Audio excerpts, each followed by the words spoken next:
Oi, eu sou o professor João e nesse vídeo você vai ter um recorte da live que nós do ED Vídeos fizemos para a resolução das questões do vestibular da Univesp 2023.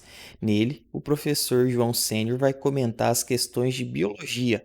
A resolução completa dessas questões vai estar em breve disponível no nosso curso gratuito de vestibular e o link está aqui embaixo na descrição.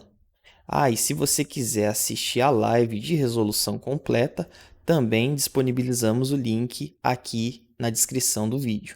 Aproveita também para entrar em contato com a gente no grupo de Telegram, para ter acesso aí também às estatísticas parciais do vestibular.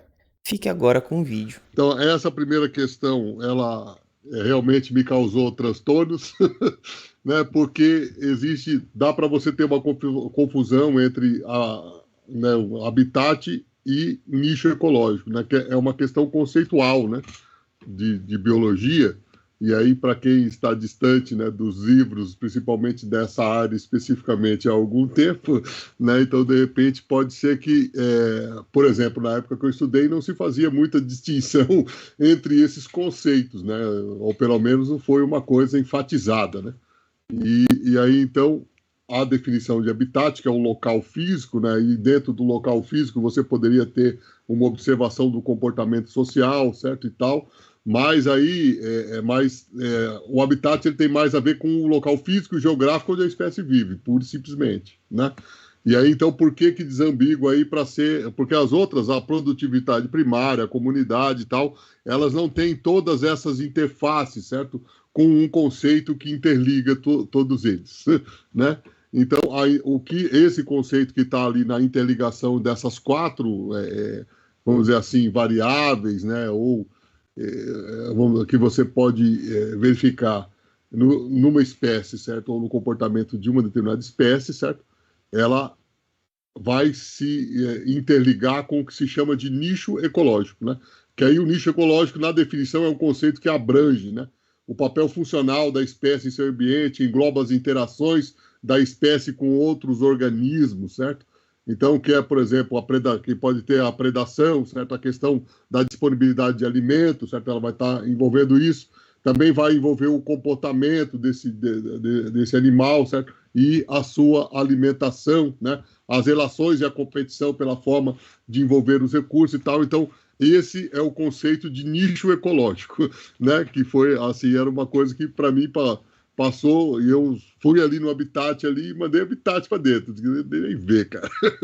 Né? Então, só fui desambiguar mesmo depois. Na hora da prova eu não consegui superar essa dificuldade, não. Tá? Então, vamos lá. Essa é uma questão que dava para... Essa eu consegui matar ela lá, né? O efeito estufa, que é um fenômeno natural que promove o aquecimento global e, consequentemente, as mudanças climáticas, e está se intensificando no planeta. Tendo em vista, aí vão falar de algumas questões, né? Então, por exemplo, a combustão da gasolina e a fermentação do etanol contribuem de forma similar para o tal efeito, né? Então, esse não é apesar de a combustão da gasolina ela produzir alguns dos efeitos, ela não é a intensificação em si, né? A capacidade das florestas tropicais de capturarem os gases emitidos na combustão ser bastante reduzida, né? Lógico, se você está degradando a floresta é uma coisa, agora, enquanto você tem floresta em pé, você tem uma capacidade relativamente considerável de absorver, então esse não é o que deve ser levado em consideração, certo? Aumento de abalo sísmico, então nem se fala. Então, você tem nesse item A o que caracteriza, certo? O que está promovendo ou intensificando, que é o volume emitido de gás carbônico, né? Cada vez maior, né? Então aumentando devido às atividades humanas, né? Inclusive de combustão da utilização de combustíveis fósseis, não sei do que tal, e gases colocados na atmosfera como o gás carbônico, o monóxido de carbono e esse CH4, que nada mais é do que o metano, né? Que, vamos dizer assim, uma das grandes fontes aí vamos dizer assim, o nosso tratamento com os resíduos que acaba sendo, vamos dizer assim, o grande motivador, certo, da emissão de metano para a atmosfera, tá? E é um gás de efeito estufa, aí muito mais danoso, né, do que o gás carbônico e o monóxido, né? Então podemos seguir, João. Bom, essa é uma questão que, vamos dizer assim, qual foi a vinculação que eu usei, né? Eu sabia que a malária, certo, ela é transmitida por um mosquito, né? Então, assim como a dengue, né, ela é transmitida por um mosquito, então eu fui direto lá, né, nessa questão, né?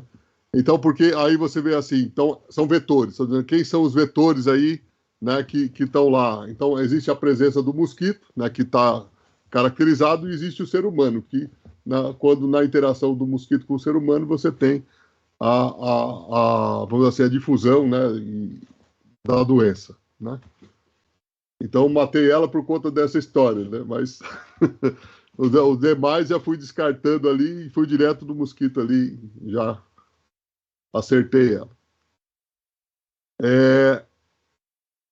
Olhando para essa figura, certo, e pensando no ser procariote, né, ou procariota, como ele coloca ali, né, o que caracteriza, né, quais são dessas caracterizações, né, dentro dessa estrutura, desse ser unicelular aí, o que tem, se a parede celular é composta por celulose, né, então, aí nós estamos falando de celulose, nós estamos falando de vegetal, né, então nós não estamos falando de um organismo unicelular, né.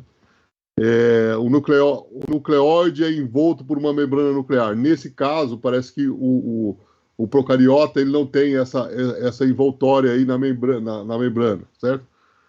Os demais aí como sendo produção de energia, o ribossomo responsável, na verdade, o ribossomo ele é responsável pela sintetização, essa estrutura, pela sintetização de proteínas, né, dentro da estrutura celular, né? Então, o que tem aí nessa, né, de caracterização é a membrana plasmática ser semipermeável, né? Então, nesse procariota, essa membrana ela é permeável, que ela controla a entrada e saída de substância da célula. Ela também regula, né, o transporte de íons e nutrientes e tudo mais, né?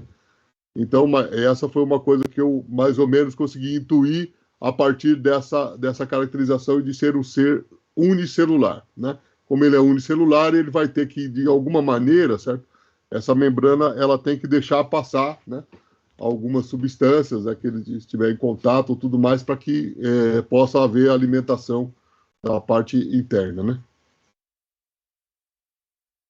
Bom, aqui, olhando para esse esquema, né, e por conta da situação de ser azul, e aqui você está falando de uma estrutura que é o néfron, né, a unidade menor do rim, né, certo? A unidade funcional do rim, e aí avaliando as estruturas, né, que ocorrem lá, né? O que acontece nessa alça néfrica, né? Então, a gente pode ver uma vascularização, né, na parte mais à direita, e uma questão mais azulada, né, o que seria, vamos dizer assim, vamos dizer assim, algum líquido, ou precisamente água, né, que pelo menos é o que se intui vamos dizer assim, vamos dizer assim, dessa legenda de cores, né? Então, por isso que essa alça necessariamente vai ser da onde vai começar a retornar a água para o sistema circulatório, né? Olhando e intuir a partir dessa análise da figura. Pode ser um equívoco, né? Porque começou, né? Então, mas realmente foi essa questão que foi olhando para dessa maneira que eu resolvi essa questão, né? Olhando para a estrutura específica, olhando para o desenho e tentando interpretar ele, o que era que estaria acontecendo. Os demais você tiraria, porque, por exemplo, a cápsula renal produz amônia, né? Nós, vamos dizer assim, na nossa urina nós não secretamos amônia, não é? Vamos dizer assim, eu sei que o morcego, por exemplo, secreta amônia, mas o ser humano não. Né? Então, né, isso estava lá na minha mentalidade. O tubo contorcido proximal degrada toxinas, né? Uma das estruturas do nosso organismo que eu sei que é responsável por degradar toxinas, né, que eliminar as toxinas, não é o rim, e sim o fígado. Né? Eu já tinha ouvido essa explanação de algum médico ou numa dessas coisas que se ouve, né, nesses documentários. Tal. O tubo contorcido distal possui hormônios glicêmicos, né? A questão de glicemia tem a ver com a digestão do açúcar, ou, né, ou a retirada do açúcar por algum dispositivo orgânico de dentro do nosso organismo, e isso tem a ver com a questão da insulina, que é produzida, né, pelo pâncreas, né? Então, não poderia ser no rim, certo? Que estaria essa estrutura. Então, eu eliminei também desse jeito, eu fui eliminando, né, pensando no que a gente vê. Então, o ducto coletor ali, na verdade, certo, ele vai estar coletando o que o nosso rim filtra, né, de substâncias da digestão celular, né, e que vai compor a urina, né?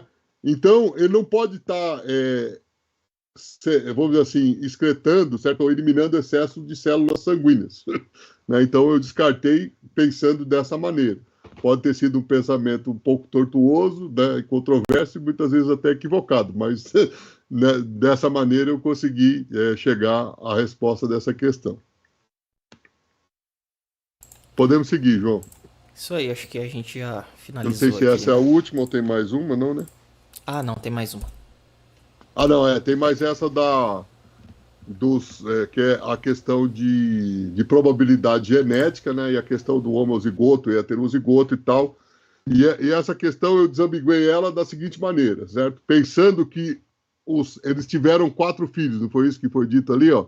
Simone e Murilo tiveram 4 filhos. A testagem do tipo sanguíneo referente ao sistema ABO revelou que os 4 filhos do casais apresentam fenótipos diferentes entre si, quer dizer, cada um deles tem um tipo sanguíneo, né? Então, qual seria a caracterização dos pais, né? Então, eu cheguei que eles teriam que ter genótipos heterozigotos para que, vamos dizer assim, não houve nenhuma confluência de que 2 ou mais filhos tivessem tipos sanguíneos idênticos, por exemplo, né? Então, por isso, eles teriam que ser heterozigotos.